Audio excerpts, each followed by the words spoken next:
Todos os dias, um homem mata uma mulher aqui no estado de São Paulo, de acordo com os números da própria Secretaria da Segurança Pública.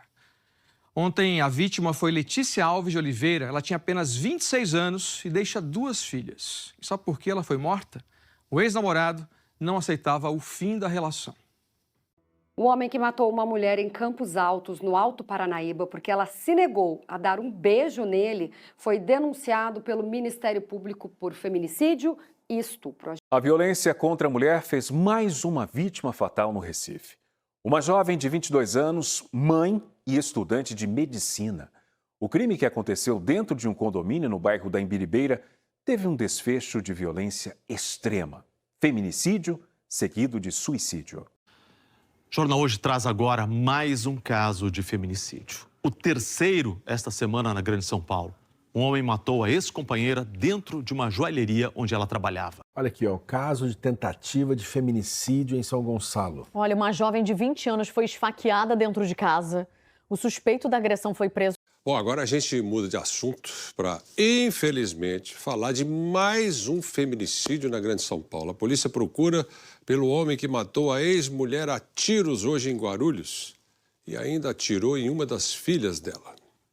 E a gente fala agora de um brutal feminicídio em Natividade. A vítima, identificada como Sergiane da Silva, foi morta a golpes de machadinha. O marido dela confessou o crime. A gente fala agora de violência contra a mulher. De novo, infelizmente, é um tema muito triste que a gente sempre traz aqui para falar que uma mulher foi assassinada pelo marido, que logo em seguida também tirou a própria vida. Isso foi no setor de Chacras. A jovem atropelada e arrastada por um homem numa via expressa de São Paulo morreu depois de 25 dias internada no hospital. Tainara Souza Santos morreu na noite de Natal depois de quase um mês internada em estado grave. Ela passou por pelo menos 5 cirurgias e amputações de membros. Tainara tinha 31 anos e 2 filhos pequenos. Ela foi atropelada e arrastada por cerca de 1 quilômetro nessa via expressa da capital paulista. O caso, inicialmente tratado pela polícia como tentativa de feminicídio, agora vai entrar nas estatísticas como mais um feminicídio, que é quando um homem mata uma mulher pelo fato de ela ser mulher. Em 29 de novembro, Tainara saiu de um bar acompanhada de um amigo quando foi atropelada por esse carro. Uma pessoa filmou Tainara presa debaixo do veículo.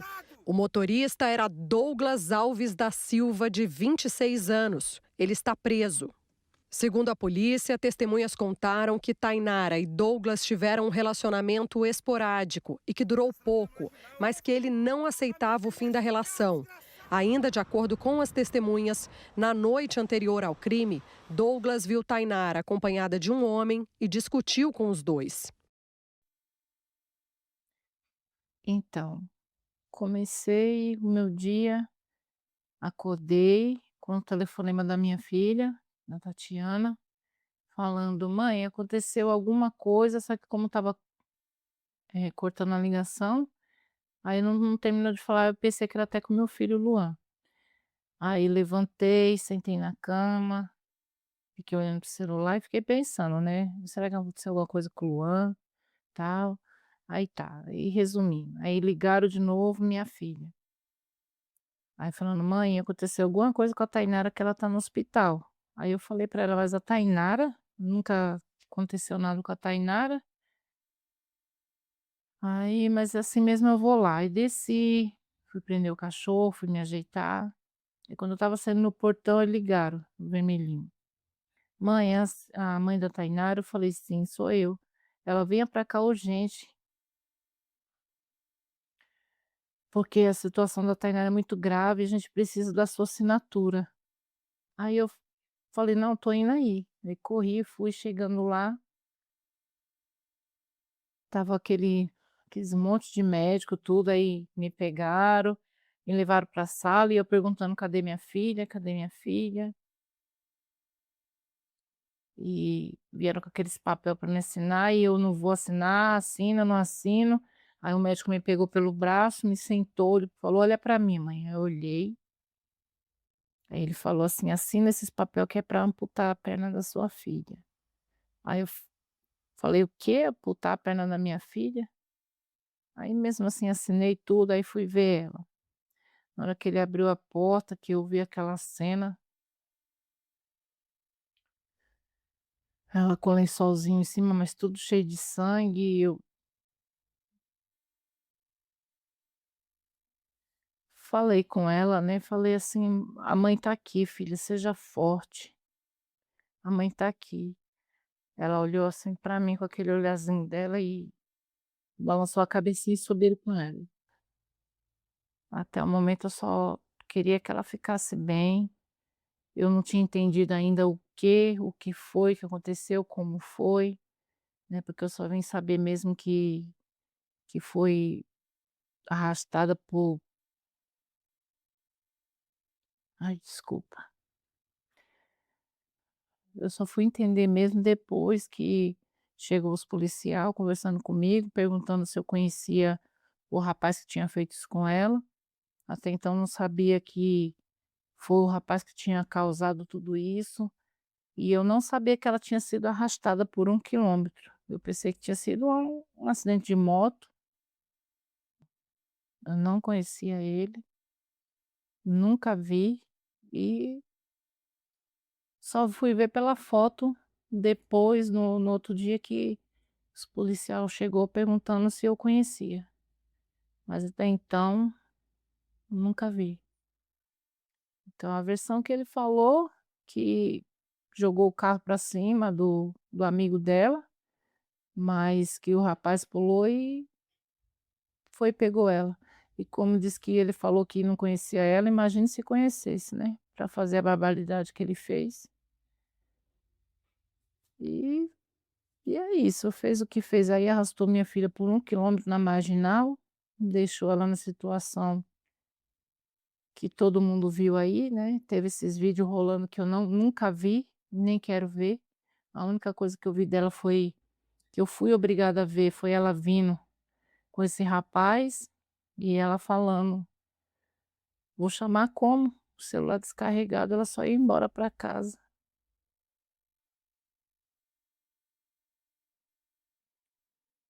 E não sei nem a pessoa fica até sem saber o que falar, sem saber o que dizer, porque o que ele fez foi uma crueldade muito grande, muito grande. Minha filha quebrou o quadril, minha filha ficou sem as pernas, minha filha quebrou clavícula, ela ficou sem a parte das nádegas, sem a parte dos glúteos,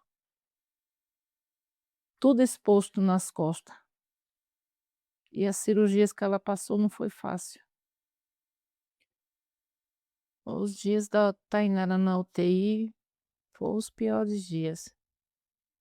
Ela só ficava entubada, aí no comecinho ela estava respondendo por movimentos, eu perguntava para ela: "A mãe tá aqui, você sabe que a mãe tá aqui?", e ela apertava a minha mão. Aí ela abriu o olhinho, por ela estar entubada e não conseguia falar. Aí ela, quando já tirava um pouquinho a sedação, ela queria arrancar o tubo. Então eles amarrava a mãozinha dela, tinha que deixar amarrado, porque ela não queria ficar com o tubo. E aquilo machuca, né. Aí ela via que ela olhava pra mim, o olhinho cheio de água. É a situação que ela estava, né, não sabia ainda sobre as pernas, que tinha perdido as pernas, que ela estava naquela situação.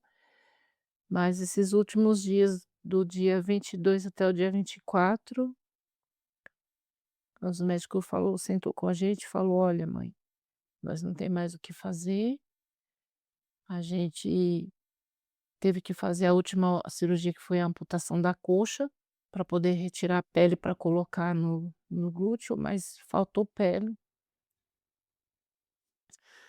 porque a parte do tinha uma parte do glúteo dela que já estava exposta ao fêmur, né. Então, não tinha mais o que fazer para tirar da outra perna, ela não ia nem conseguir sentar numa cadeira de roda". Foi onde eu conversei com Deus e Coloquei ela no colo de Deus, falei: "Deus, seja feita a tua vontade, não a minha, o Senhor sabe do meu coração, e o Senhor sabe o que é melhor para minha filha". E foi isso. Aí os últimos dias a gente foi indo, ela escutava, o médico falou: "Ela escuta, mãe, pode falar com ela". E eu fui falando de Deus, fui falando dos filhos e o coraçãozinho dela, eu falei que amava muito ela e que seria mãe dela quantas vidas tivesse. E eu agradeço a Deus por ele ter deixado ela esses 31 anos comigo, por ela ter dado meus netos, assistir o parto dos 2. E é assim, o filme que passa na minha cabeça é dela bebê, dela criança, dela adolescente. Sinto falta da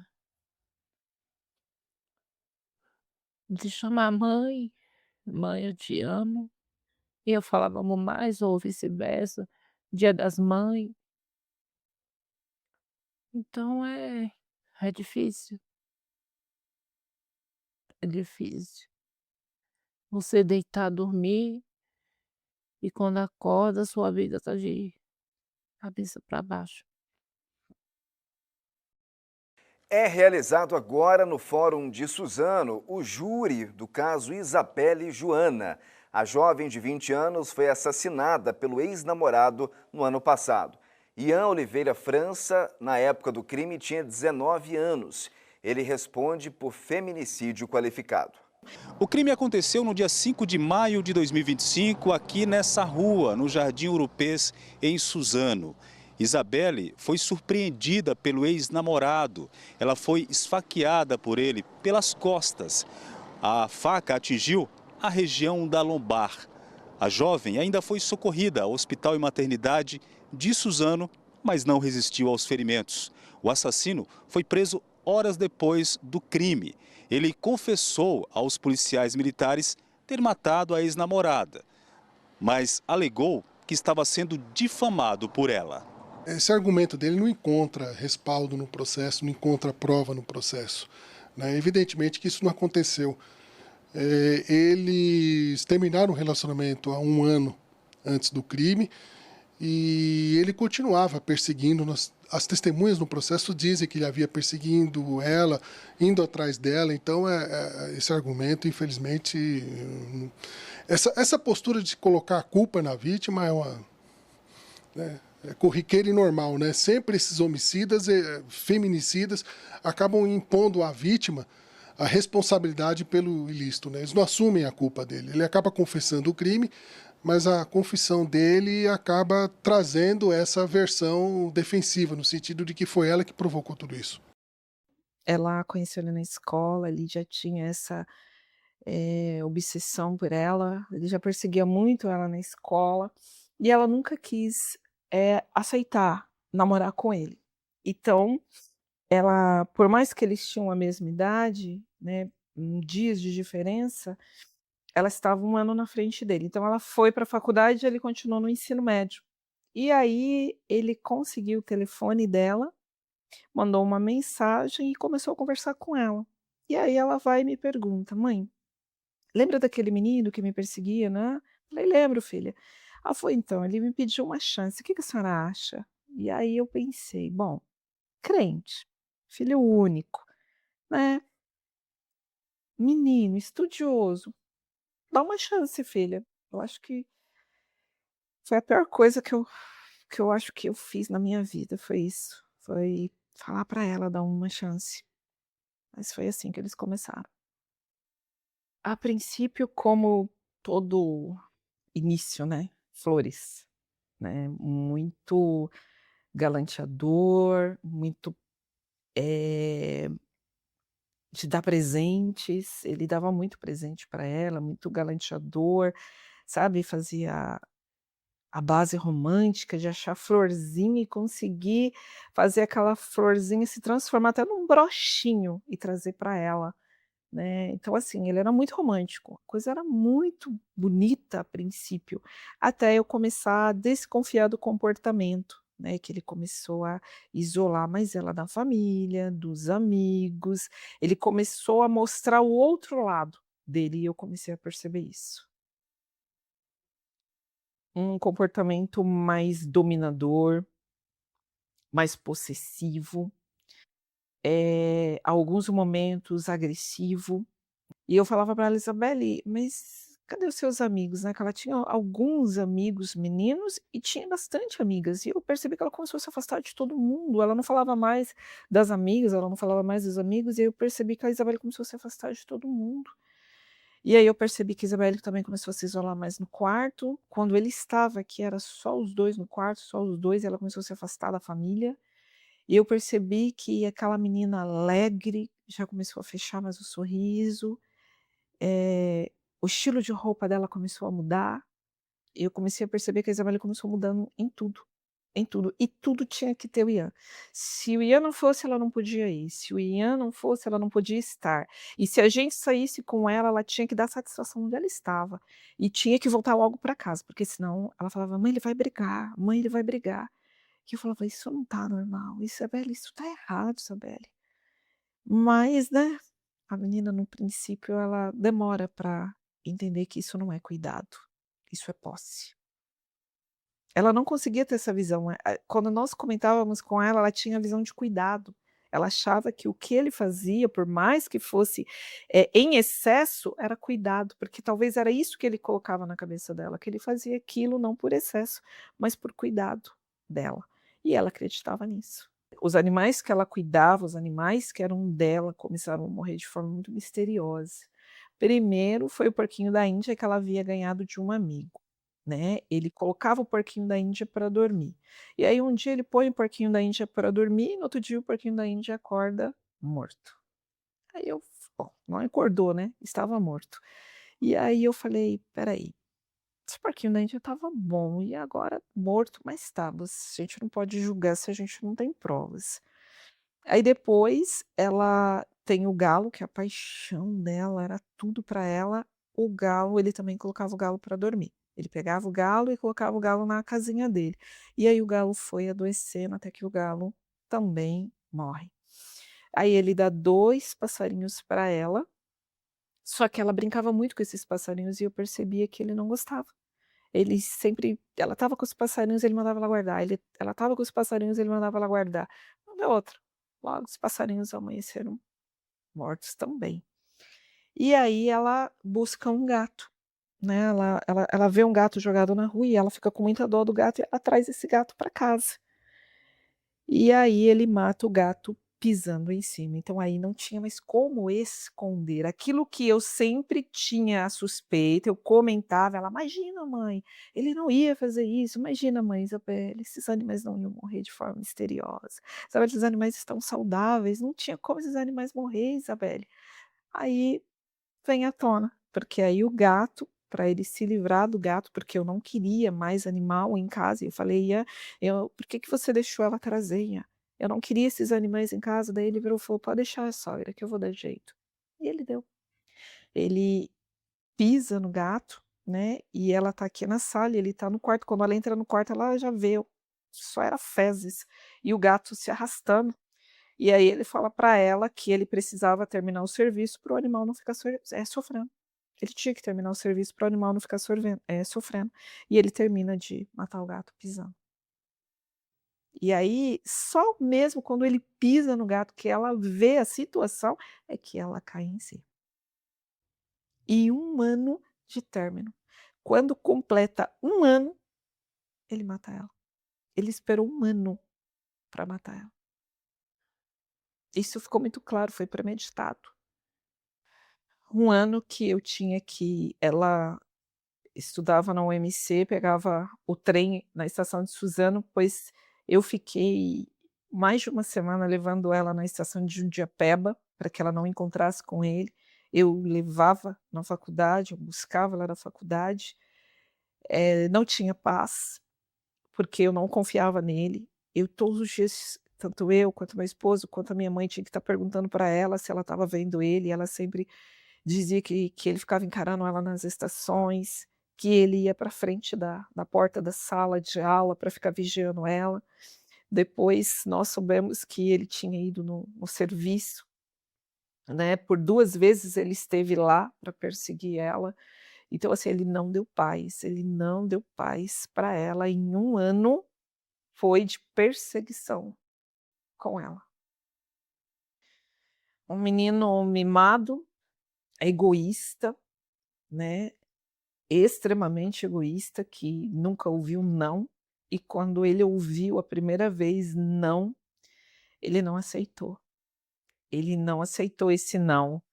E, como vingança, ele tinha que exterminar ela, porque ele não podia ver ela feliz, ele não podia saber que ela estava feliz sem ele. Ela tinha que ser feliz com ele, mesmo que aquilo fosse sofrimento para ela e para todos nós. Ele não importou. Então, assim, o egoísmo dele foi tão grande, de uma maldade tão grande, que ele preferiu matar do que ver ela feliz sem ele. Para pensar a divisão de gênero, as relações que estão de pano de fundo para o que a gente entende hoje como feminicídio, a gente precisa voltar bastante na história da humanidade. Quando os neandertais passaram a se fixar no território, já foram deixados registros que permitem que a gente identifique uma divisão de trabalho por gênero. E isso não pode ser pensado para antes dessa etapa da humanidade, porque não existem esses registros. Mas a partir dos neandertais a gente já consegue localizar uma certa divisão do trabalho. Então, as mulheres ficavam mais fixadas no território, cuidando das crianças, da agricultura, de pequenas plantações, enquanto os homens tinham o trabalho de sair, fazer expedições para caça e providenciar alimentação para suas comunidades. Avançando no tempo, a gente tem a igreja como o patamar que norteia as relações da sociedade. Então, se hoje a gente tem o Estado que organiza a sociedade, por um longo período de tempo, a igreja tinha esse papel. E esse papel da igreja, ele era claramente baseado numa ideia cristã, né? A organização da sociedade era feita baseada nos princípios bíblicos. E dentre esses princípios estava a história de Adão e Eva, que é a história de um viés criacionista, onde seriam o primeiro homem e a primeira mulher do mundo.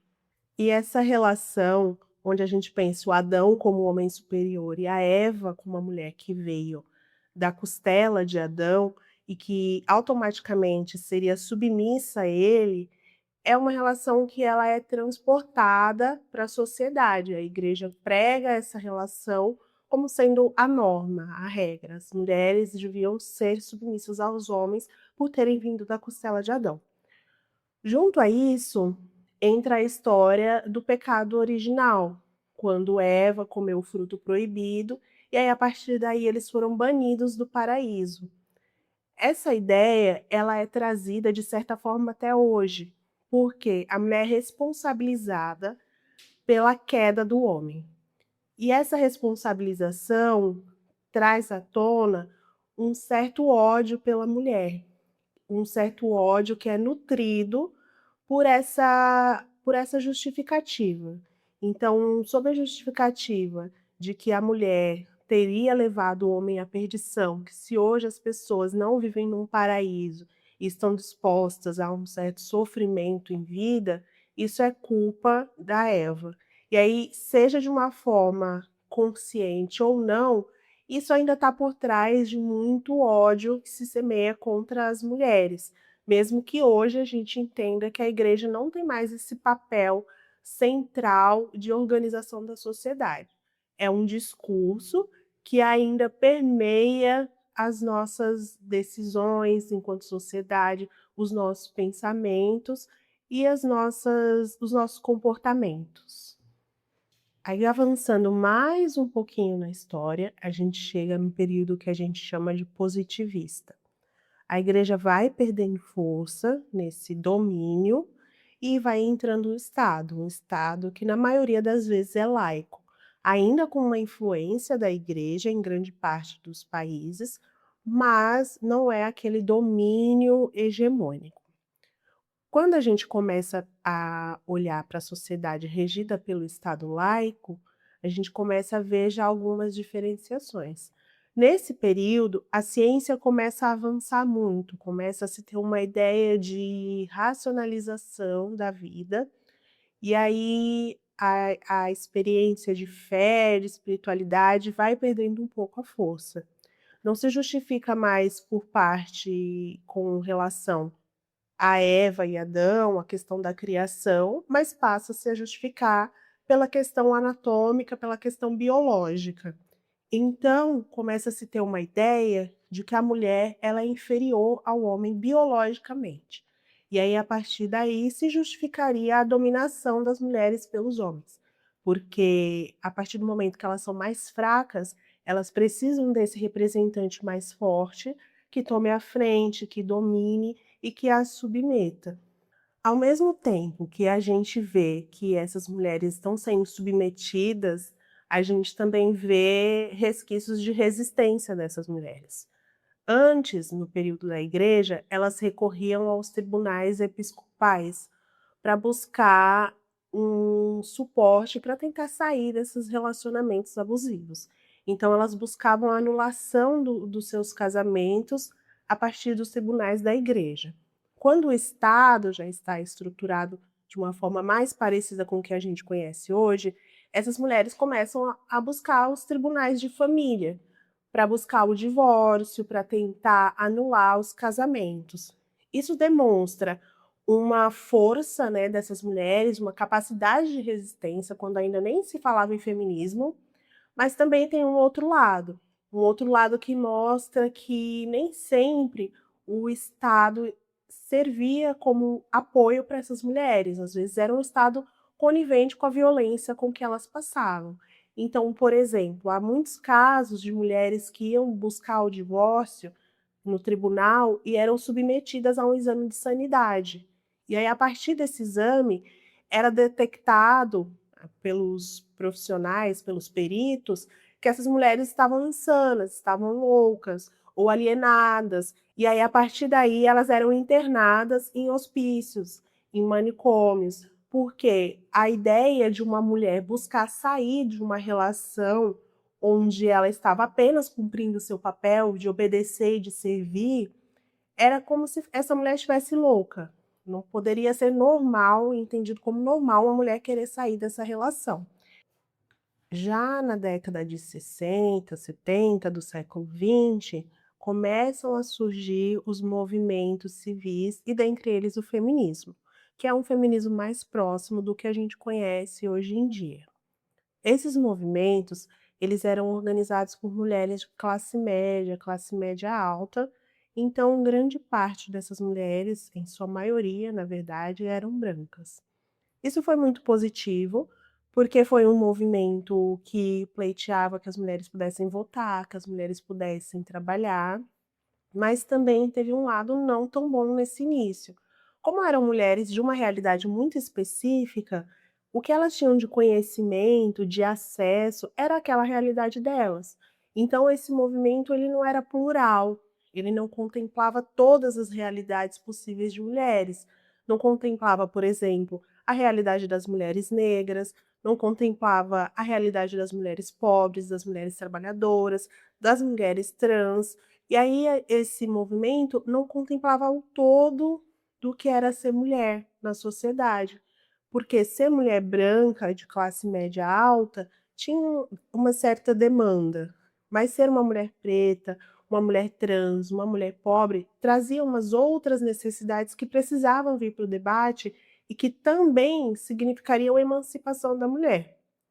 Então, os anos foram passando, os debates foram ganhando mais corpo e as mulheres negras, principalmente, começaram a integrar esses movimentos e inserir as suas pautas também no debate.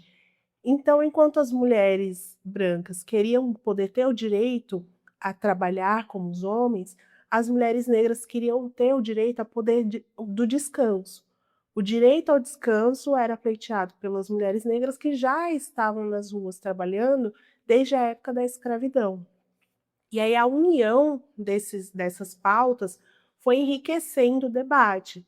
E aí trouxe formas de feminismo diversas, dentre elas o feminismo interseccional, que é um feminismo que entende que as mulheres são diversas e que cada história de mulher é cruzada por várias questões. Com esse crescimento das pautas, dos debates de mulheres e das suas reivindicações, já na década de 1990, lá em 1992, começa a surgir o termo femicídio. Ainda não era o termo feminicídio como a gente usa hoje. Esse termo ele surge para nomear a morte de mulheres pela mão de homens. E aí, a partir daí, as mulheres começam a discutir, a colocar em debate essa questão que era muito importante. As mulheres estavam morrendo pelas mãos de seus maridos. E algumas vezes nem pelas mãos de seus maridos, seus companheiros, mas por homens da sua comunidade. E essa morte ela era causada, o pilar dessa morte era a questão de gênero, era o fato delas serem mulheres. E aí isso acende um alerta. Por que que essas mulheres estavam morrendo pelas mãos de homens, pelo fato de serem mulheres? Conforme essas discussões foram avançando, passou a se atribuir um outro termo mais atualizado, que é o feminicídio, como a gente conhece hoje.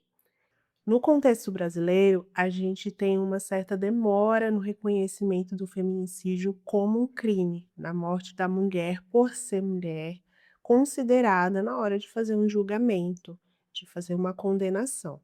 Isso aconteceu só em 2015, mas de certa forma ainda é uma vitória, porque nós conseguimos esse reconhecimento, e aí a partir daí, então, passa-se a ser possível nomear quando uma mulher é morta por um homem, por conta de uma relação de gênero, já é possível que a gente reconheça e nomeie isso. Isso afeta de uma forma que é muito positiva para as mulheres. Por quê? Passam a ser elaboradas políticas públicas. A partir do momento que a gente reconhece o feminicídio enquanto uma categoria, a partir do momento que, ao lavrar um boletim de ocorrência, seja nomeado o que foi feito com essa mulher, isso vai aumentando os números. Não significa que as mulheres começaram a sofrer feminicídio a partir de agora. Não, agora a gente é capaz de nomear o que essas mulheres estão passando. As mulheres elas já eram mortas pelos seus parceiros, pelos homens de sua comunidade, há muito tempo. Mas a partir do momento que a gente passou a poder nomear isso, isso afeta de uma forma que reconhecer possibilita mudança. Então, políticas públicas passam a poder ser elaboradas para prevenir essas mortes e as mulheres também passam a reconhecer o que está acontecendo com elas para que elas possam se unir em redes e se proteger também. Nós temos no Brasil 3 casos que ilustram muito bem isso que a gente está tentando trazer, que é essa ideia da mulher sendo morta por um homem e isso ser causado por essa relação entre homem e mulher. O primeiro caso é o caso da Ângela Diniz. Ela era uma socialite mineira, ela era uma mulher que tinha acessos, ela tinha mais dinheiro, então ela circulava no meio menos comum. E ela tinha um namorado chamado Doc Street, um namorado que era bastante possessivo com ela. E a Ângela, ela acabou morrendo pelas mãos do Doc Street, porque ela tentou sair dessa relação, e ele não aceitou. E aí quando ele não aceita que ela saia dessa relação, a solução que ele encontrou foi acabar com a vida dela. O caso da Ângela é de 1976, então é um momento que o feminismo ainda está ganhando força no mundo e a gente ainda não falava sobre feminicídio. E aí é um momento em que não era nomeado o que foi feito com ela, mas foi reconhecido que ela morreu por conta da insatisfação de um homem, da não aceitação do fim do seu relacionamento. O Doc Street matou a Ângela, ele foi levado a tribunal por conta disso, e aí o seu advogado se apoderou de uma tese que se chama legítima defesa da honra. Não é uma lei, não é uma regra, mas era uma tese que circulava desde o Brasil colônia e que permitia o uso desse argumento para que um assassino ele fosse isento da responsabilidade pela morte de uma mulher. A legítima defesa da honra era uma tese que dizia que, se o homem pegasse a sua esposa em adultério, que era o termo que era utilizado na época que foi pensada essa tese, ele tinha por direito matar essa mulher e até mesmo o seu amante. Então ele tinha o direito de defender a sua honra, era um direito legítimo de defender a sua honra, matando essa mulher e o seu amante.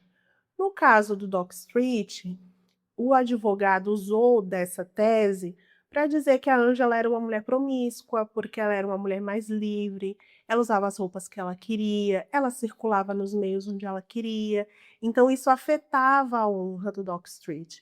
Funcionou essa tese, ele foi condenado a apenas 18 meses de prisão, só que isso causou um burburinho na comunidade, na sociedade muito grande.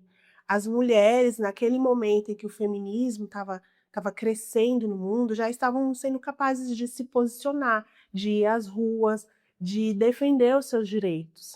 E aí, nisso, surge o movimento Quem Ama Não Mata.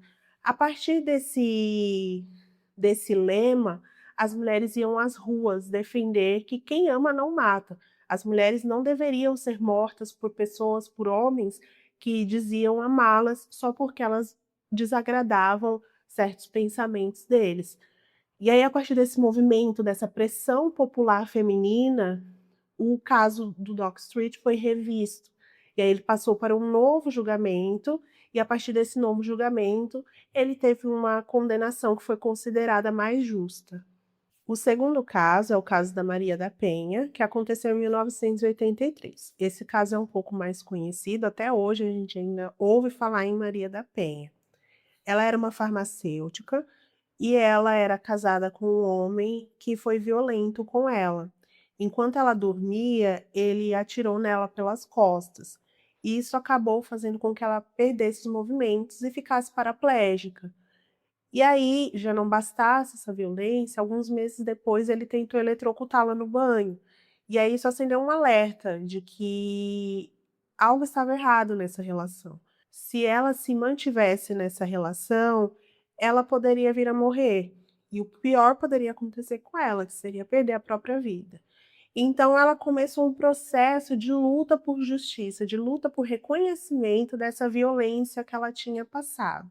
A gente ainda não falava em feminicídio nessa época, mas passou a se pensar a violência doméstica, quando o homem desfere algum tipo de violência contra a sua esposa, no seu âmbito doméstico, contra a sua esposa, contra a sua filha. E a Maria da Penha começou essa luta, esse processo de que fosse reconhecido esse crime. 15 anos se passaram, esse processo se arrastou por 15 anos e ela não conseguia uma condenação desse sujeito. E aí o Brasil chegou a ser condenado numa comissão externa, que a gente chama de direito internacional, para que ela pudesse ter algum retorno, ter algum respaldo. Então, só a partir dessa condenação do Brasil enquanto Estado, né, do Estado brasileiro, na Comissão Internacional de Direitos Humanos, é que foi reconhecido o que aconteceu com ela e a partir daí começou a ser não só pensar na condenação do marido dela em si, mas em uma política que abrangesse a todas as mulheres, que protegesse a todas as mulheres da violência doméstica. E aí, em 2006, a gente tem essa conquista, que é a Lei Maria da Penha, que tem esse objetivo de proteger mulheres de violência doméstica. Em 1995, nós temos o nosso terceiro caso, que é o caso da Beatriz Nascimento. A Beatriz Nascimento ela é uma historiadora e ela faleceu por conta de uma coisa que a gente chama de feminicídio por conexão. Nessa época ainda não se pensava nisso, isso foi um termo que foi sendo elaborado ao longo do tempo, mas é um caso que ilustra bem o que é o feminicídio por conexão. A Beatriz, ela era uma mulher que estava no seu mestrado, o mestrado que a gente diz que é o início da carreira acadêmica, então ela tinha todo um futuro pela frente, mas esse futuro foi interrompido porque ela resolveu ajudar uma amiga que estava em risco. Essa amiga dela, ela sofria com violência doméstica e ela sempre aparecia com marcas no corpo, com hematomas. E a Beatriz, que era uma pessoa que tinha um pouco mais de acesso, que conhecia os debates, começou a orientar essa amiga sobre a situação que ela estava passando. Esse cuidado que a Beatriz teve com essa amiga, para ajudá-la a sair dessa relação, incomodou o marido dessa amiga. E aí ele queria resolver a situação e a ideia que ele teve para resolver foi acabar com a vida de Beatriz. E aí é isso que a gente chama de feminicídio por conexão. Quando esses homens, eles acabam não só com a vida da sua companheira, não só com a vida de uma mulher, por alguma questão da sua relação direta com ela, mas também acabam com a vida de pessoas ao redor. Isso pode acontecer com uma amiga, com uma vizinha, com os filhos. A gente conhece muitos casos de homens que matam os filhos, que matam as esposas, que se matam também. E aí tudo isso entra na conta do feminicídio por conexão, quando outras pessoas são afetadas pela morte dessas mulheres, seja com a sua própria morte também, seja de outras formas que a sua vida deixa de funcionar de alguma forma por conta da morte dessa mulher. Esse foi o caso de Beatriz Nascimento. Ela estava em um bar com os amigos, num momento de descontração, quando esse homem chegou para acusá-la de tentar acabar com o seu relacionamento. E aí isso gerou uma briga, uma discussão, e onde ele proferiu algumas ofensas contra ela. E aí a gente vê que ele não foi só machista contra a Beatriz, ele também foi racista. Como ela era uma mulher negra, ele proferiu algumas ofensas de cunho racista contra ela, além de ofensas de cunho machista. E aí, no meio dessa discussão acalorada, o homem deixa aquele bar, se retira, e Beatriz continua lá com seus companheiros, com seus colegas, e aí, em um certo momento, ele volta e atira nela, e aí acaba matando Beatriz também. Esse caso, ele trouxe à tona uma necessidade de uma luta coletiva, conjunta. Ele demonstra que não precisa ser só mulher para lutar pelos direitos das mulheres. Não precisa ser só uma pessoa negra para lutar pelos direitos das pessoas negras. Porque, no caso de Beatriz, esses dois grupos se juntaram para exigir resposta, para exigir responsabilização. Então, como ela era um membro do Movimento Negro Unificado, que estava ganhando força no Brasil naquele momento, ela teve um apoio desse movimento, assim como ela teve um apoio dos movimentos feministas, dos movimentos de mulheres. Esses dois grupos se uniram para requisitar uma responsabilização desse agressor, desse feminicida. É muito importante que a gente perceba que nada foi dado para as mulheres. Ninguém acordou um dia e falou: poxa, a gente tem que pensar nos direitos das mulheres. E isso demonstra que todas essas nossas conquistas, elas são fruto de muita luta, de mulheres que não desistiram, que foram atrás. Ao mesmo tempo, demonstra que esses direitos, como eles não são dados, eles são conquistados, também existe uma luta para que eles sejam mantidos, para que não aconteça deles serem retirados da noite para o dia. Então, nós, mulheres, precisamos estar sempre vigilantes para que esses direitos não sejam retomados e a gente consiga mantê-los ao longo do tempo. Então, quando a gente pensa em criminalização do feminicídio, em diversos outros direitos que as mulheres conquistaram, a gente tem que lembrar que existem mulheres lutando noite e dia para que isso continue sendo reconhecido. O Levante Mulheres Vivas nasce de um chamado meu, depois de quase 7 anos de militância digital, que eu comecei a fazer durante a pandemia, depois do caso da Mari Ferrer. Quando eu vi aquela audiência da Mari Ferrer que viralizou, foi uma sensação de a gente nunca tem justiça, mesmo se você é vítima, mesmo se você está numa audiência, um juiz vai permitir que você seja achacada por um promotor e pode. Isso pode nesse país. Quantas outras coisas que podem, sobre as quais a gente não fala e que estão explícitas a olho nu. Então, eu abri câmera e comecei a usar o Instagram para uma coisa muito maluca, que é fazer um debate real, conversar com alguém mesmo, não apenas, enfim, colocar minha foto ali ou colocar uma opinião, mas sentar um diálogo com quem quisesse estar do outro lado. Então, eu fiz isso durante 7 anos, esse diálogo navegou naturalmente para questões relacionadas a mulheres e algo que eu chamo de feminismo conciliatório, porque, na minha opinião, há uma percepção pública construída de um espantalho sobre o feminismo que diz que o feminismo odeia homens, ou que, enfim, que ele não é razoável, que ele é extremista de alguma forma, que ele é identitário. E, na minha opinião, o feminismo é uma luta por equidade, por direitos humanos. Ele não é identitário, somos mais da metade da população. Como é que pode determinadas coisas ainda até hoje? Então, por isso a ideia de achar um ponto em comum. E, nessa questão do ponto em comum, o Levante Mulheres Vivas nasce, porque eu fiz um vídeo no final de dezembro de 2025, onde eu falava sobre uma manifestação que houve na África do Sul, onde as mulheres foram para as ruas para exigir que o feminicídio se tornasse uma emergência nacional. E eu fiz um vídeo dizendo, e nós? Quando nós vamos para as ruas? Porque, assim, sou só eu que estou vendo que isso está um absurdo? E está um absurdo? E muitas mulheres responderam. Eu fiquei esperando algum movimento organizado chamar, nenhum chamou. A Lívia Lagato, que é uma colega minha, atriz e comediante, muito talentosa, que a gente nunca tinha trabalhado juntas, mas eu seguia ela, ela me seguia, me mandou um DM no Instagram falando, alguém já chamou? Eu disse, não. Aí ela falou, vamos chamar nós?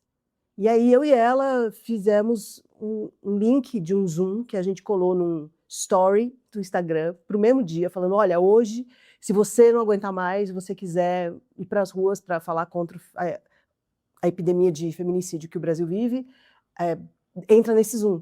E aí entraram 270 pessoas, assim, uma coisa que a gente publicou às 2 da tarde para uma reunião às 7 da noite. A gente achou, uau, que legal, e eram pessoas do Brasil inteiro. E a partir daí foi um rastilho de pólvora, porque em 4 dias, isso foi dia 4 de dezembro, numa terça-feira, e no domingo, dia 7 de dezembro, eu e a Lívia estávamos em cima de um carro de som na Avenida Paulista, falando com 35 mil pessoas, e não só isso, como foi a primeira e única manifestação da geração Z que o Brasil viu. Foram 115 localidades no Brasil que se organizaram de forma orgânica, voluntária, suprapartidária, para estarem nas ruas exigindo que o feminicídio fosse percebido como algo para além de uma nota de rodapé nas notícias diárias. E assim foi. A gente sente que o Pacto contra o Feminicídio nasceu, em grande parte, porque foi percebido que a sociedade não aguenta mais tanto feminicídio sem a gente conseguir, pelo menos, falar sobre isso e dar a gravidade que o tema merece e precisa para ser coibido. O Levante Mulheres Vivas nasceu com o primeiro objetivo muito claro, que era exigir que o feminicídio fosse uma emergência nacional, objetivo que a gente entende que está em curso, porque houve o Pacto contra o Feminicídio, que é inédito, os 3 poderes assinando uma carta. Claro que a gente ainda precisa ver ações em relação a isso, porque a gente não viu direcionamento de orçamento, como vai ser aplicado esse pacto, de que maneira isso de fato está impactando os 3 poderes. A gente não viu, especificamente no legislativo, menos do que no executivo, por exemplo. E no judiciário, que também precisa ter implementado o julgamento com perspectiva de gênero, que é uma coisa que não acontece em muitas instâncias. Então a gente quer ver como na prática isso se dá. Mas há um passo e um reconhecimento. O feminicídio saiu da nota de rodapé. A segunda grande pauta do Levante é a criminalização da misoginia.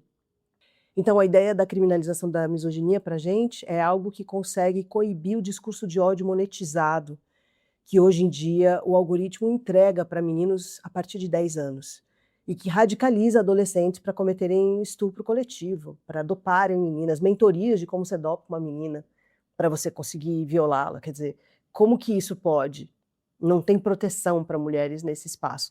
Então, a criminalização da misoginia para a gente tem muito a ver com a gente tentar, de alguma forma, ter alguma proteção no espaço digital, porque a gente entende que antes de ações violentas vem palavras violentas, então justificar a violência contra mulheres é um dos primeiros passos para você naturalizar a violência concreta na vida real contra elas. E a gente entende que essa é uma pauta muito importante. concretamente, objetivamente, a gente fica muito, muito orgulhosa de ver que a gente mudou a percepção pública da emergência do feminicídio. E não é uma coisa do movimento, é uma coisa das mulheres do Brasil.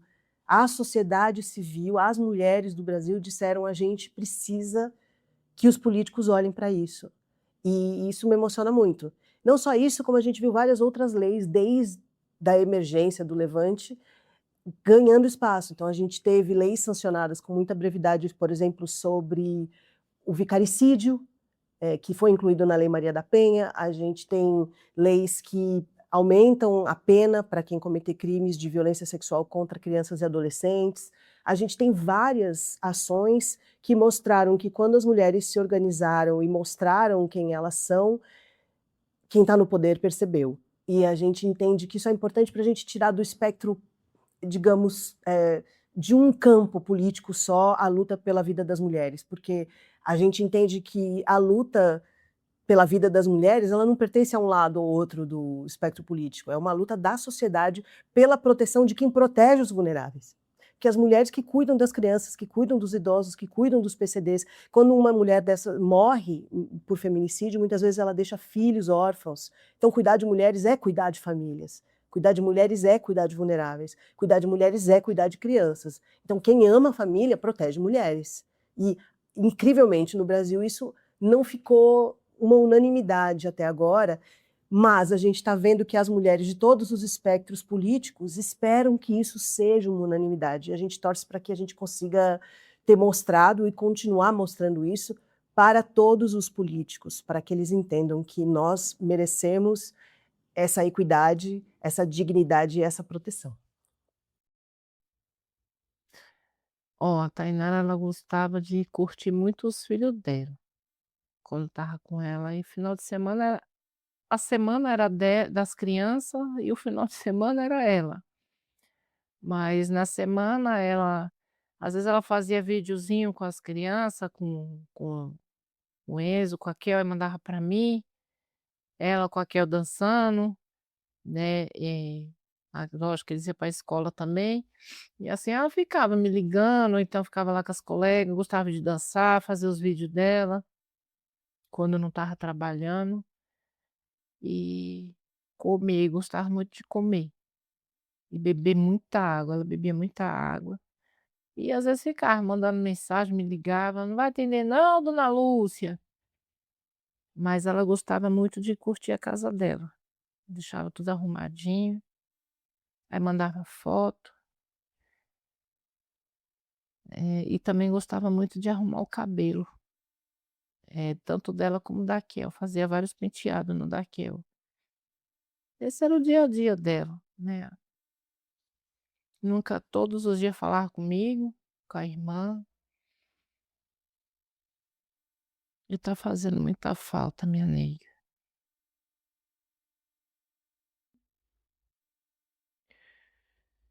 Ela tinha um sonho de fazer o quartinho dos filhos dela. Ela: "Mãe, quando Deus estiver trabalhando num emprego bom, eu vou alugar uma casa que tem 2 quartos, para fazer uma parte para o Enzo e uma parte para a Kel. Aí a senhora vai ver, se brincar a senhora vai até morar comigo". Ela: "Não, vou trabalhar, cuidar dos meus filhos". Tanto quando ela separou, o Thiago que vinha buscar os meninos, final de semana, ele vinha na sexta e trazia eles no domingo, e ela só ia para curtir a vida dela. Por ela ter casado tão nova, né, ela separou, então ela falou: "Não, agora eu vou curtir minha vida, né, curtir os filhos dela".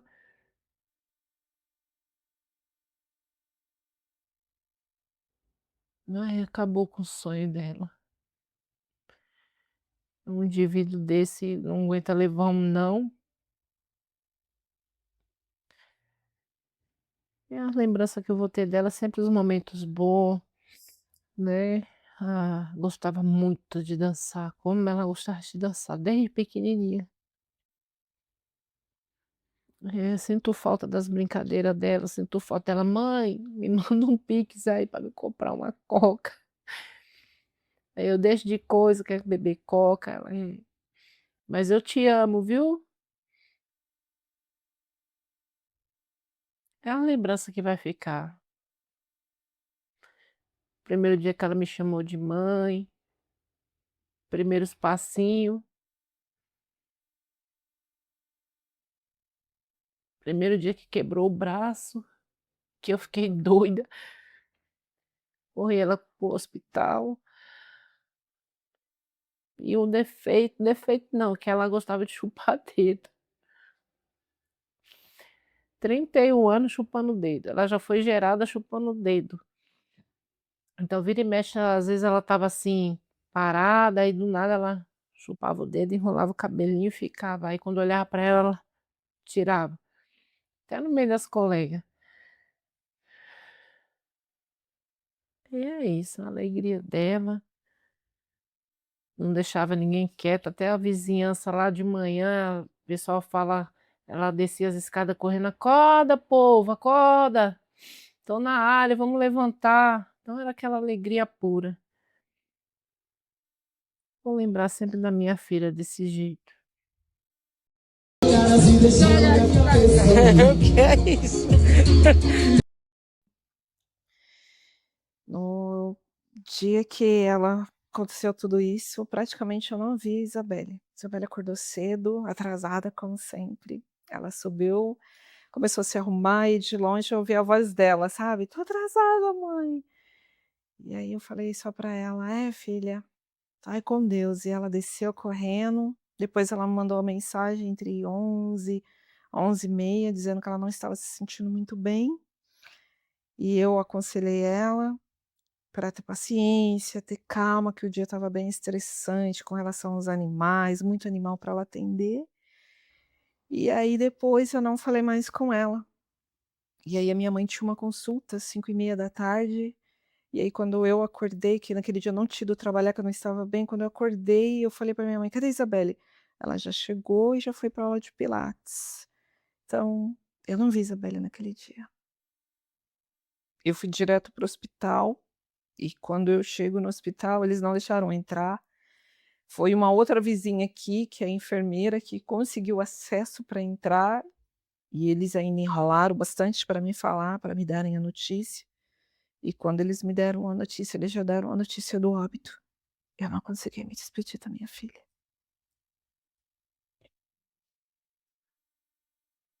A Isabelle sempre foi um sonho. Eu sempre sonhei em ter uma filha menina. Então, quando eu soube que estava grávida, eu já comecei a pedir a Deus que fosse uma menina. Então, a Isabelle sempre foi um sonho, um mundo rosa, que Deus me permitiu ter por 20 anos. Isabelle, orgulho, tudo de bom. Sempre alegre, sempre rindo, até brava. Até brava ela fazia umas piadas e até brava a gente começava a rir. A alegria dela, o sorriso dela é o que eu guardo. Sempre que eu fecho os olhos, eu a vejo sorrindo. O sorriso dela.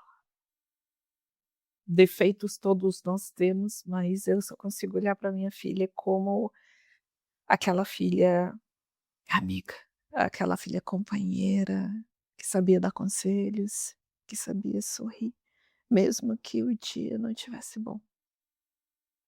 Isabela era muito amiga, muito companheira, muito preocupada, aquela filha que ligava: "Onde você tá, mãe? Mãe, você comeu? Mãe, você tá bem?".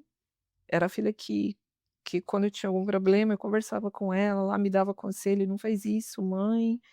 Ó, mãe, vai, mãe, faz, é seu sonho, eu vou aí te apoiar". Era a filha que pulava na cama, me dava um bom dia, preparava o café, me levava na cama.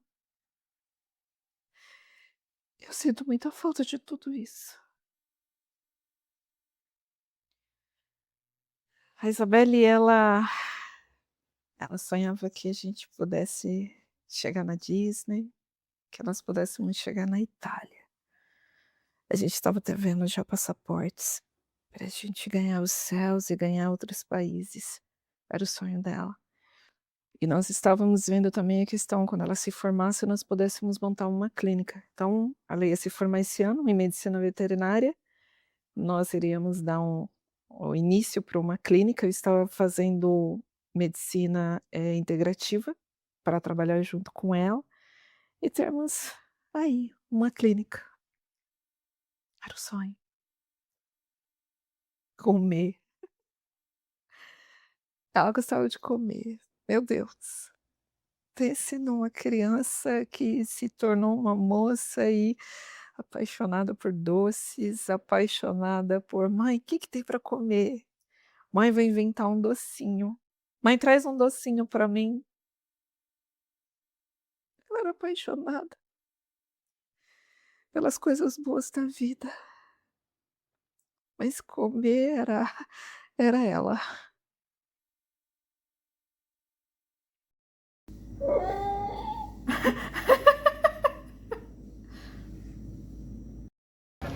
E o marido não aceitou o não. O não para ele foi ter tirado a vida da minha sobrinha, perto da filhinha dela. Nós queremos justiça, chega de tanta mulher sendo morta, chega de tanta família perdendo seus entes queridos. Sou Eliana, ela foi vítima de feminicídio por não aceitar a separação e matou. 2 meses de separação, ele tirou a vida dela. Jogou ela no Rio Tietê com a ajuda do irmão dele.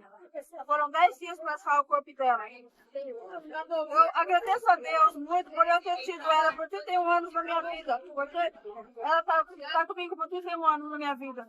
Deus me deu esse presente. Mas infelizmente ele tirou ela de mim. O assassino tirou ela de mim. Quantas mães tem que morrer pra esse povo revidar? Deixa passar a revolta popular. Deixa passar a revolta popular. Deixa passar a revolta popular. Mulheres, venham pra rua, que essa luta também é sua. Justiça!